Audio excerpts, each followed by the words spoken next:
14 வருடம் ஆட்சி செய்த பாதுகை. அயோத்தியில் செருப்பு தைக்கும் தொழில் செய்து வந்தார் ஆத்மபந்து.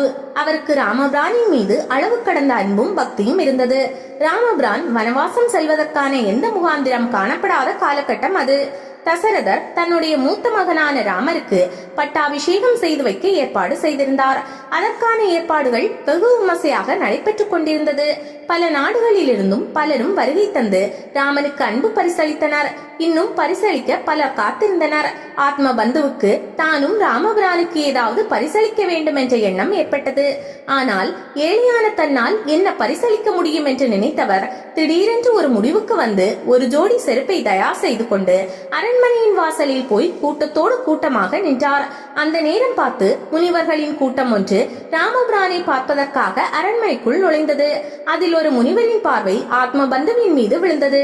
முனிவருக்கு ஆத்ம பந்துவின் முகத்தில் இருந்த தவிப்பும் ஏதோ ஒரு காரியத்தை செய்து முடிக்க வேண்டும் என்ற எண்ணமும் புரிந்து போனது. அவர் ஆத்ம பந்துவிடம் சென்று, என்னப்பா ஏதோ சொல்ல விரும்புகிறாய் போல் தெரிகிறதே என்று கேட்டார். மகாமுனியே, நான் ஒரு ராம பக்தன். அவருக்காக ஒரு ஜோடி பாதுகையை செய்து கொண்டு வந்திருக்கிறேன். அதை அவருக்கு பரிசளிக்க வேண்டும் என்ற ஆசை என்னை உந்தி தள்ளுகிறது. ஆனால் எப்படி உள்ளே போவது, அனுமதி கிடைக்குமா என்ற அச்சத்தில் நின்று கொண்டிருக்கிறேன் என்றார். அதை கேட்ட முனிவர், ராமன் எல்லோருக்கும் சொந்தமானவர். நீ என்னோடு வா, உனக்கான வாய்ப்பை நான் பெற்றுத் தருகிறேன் என்று ஆத்ம பந்துவை அழைத்துக் கொண்டு அரண்மனைக்குள் சென்றார். அங்கு லட்சுமணன் முனிவர்கள் அனைவரையும் வரவேற்றார்.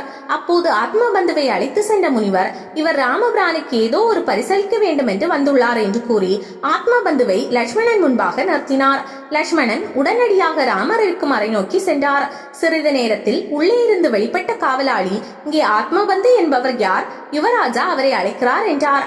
ஆத்மபந்துவுக்கு கையும் காலும் ஓடவில்லை. பறப்பது போன்ற நிலையிலேயே ராமன் இருக்கும் அறைக்குள் நுழைந்தார்.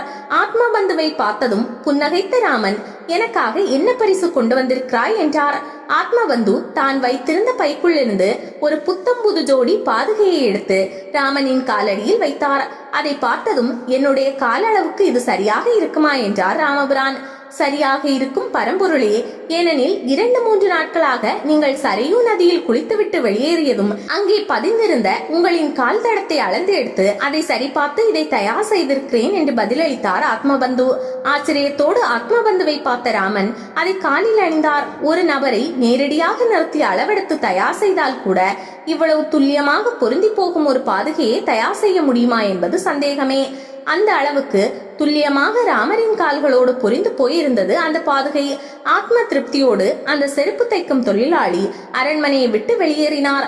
ஆனால் அடுத்த தினங்களிலேயே ராமரின் பட்டாபிஷேகம் நின்று அவர் வனவாசம் செல்ல நேர்ந்தது. அப்படி அவர் வனத்திற்கு புறப்பட்ட போது ஆத்மபந்து அளித்த பாதுகையை மட்டுமே அணிந்து சென்றார்.